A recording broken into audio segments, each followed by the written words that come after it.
Hi all, ఎలా ఉన్నారు అందరూ? Hope doing well.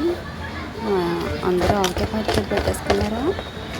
మేము కూడా మా ఇంట్లో ఆవకాయ పచ్చడి పెట్టేసుకున్నాము.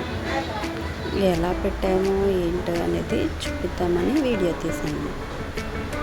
ఇది కొత్తపల్లి కొబ్బరి మామిడికాయ. దీన్ని శుభ్రంగా క్లీన్ చేసేసి ముక్కలు కొట్టించేసి దాంట్లో ఉన్న లేయర్ అంతా తీసేసి తడి లేకుండా కాటన్ క్లాత్ శుభ్రంగా ఒత్తేసుకొని వేరుశనగ ఆయిల్ వేసి కాసేపు నానబెట్టాము. అలా చేస్తే ముక్క మెత్తబడదట. ఈలోపు కారం పసుపు కలిపి 3 మ్యాంగో మిర్చి వాడాము. కారం పసుపు కలిపి పక్కన పెట్టాము. ఈ కారం అయితేనే పచ్చడికి బాగుంటుంది. ఎక్కువ పాడవకుండా ఎక్కువ రోజులు నిల్వ ఉండాలి అంటే 3 మ్యాంగో మిర్చి పౌడర్ వాడాలి. సో ఆ పౌడర్ వాడాము. ఇదంతా మా అమ్మ చేసే పద్ధతి. ఈ ఆవకాయ పచ్చడి అంతా మా అమ్మ బాగా చేస్తుంది. సో తన చేతే పట్టించేసాము.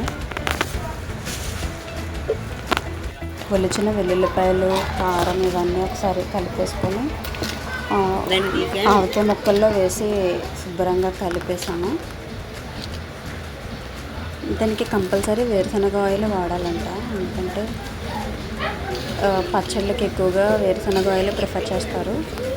సో మేమైతే 25 కాయలు పెట్టాము. మామిడికాయలు 25 కాయలకి కేజీ కారం అయితే పట్టింది. మధ్యలో నా స్టిల్స్ నేనేదో పచ్చడి కలిపినట్టు. లాస్ట్లో ఈ ముద్ద అయితే కంపల్సరీ.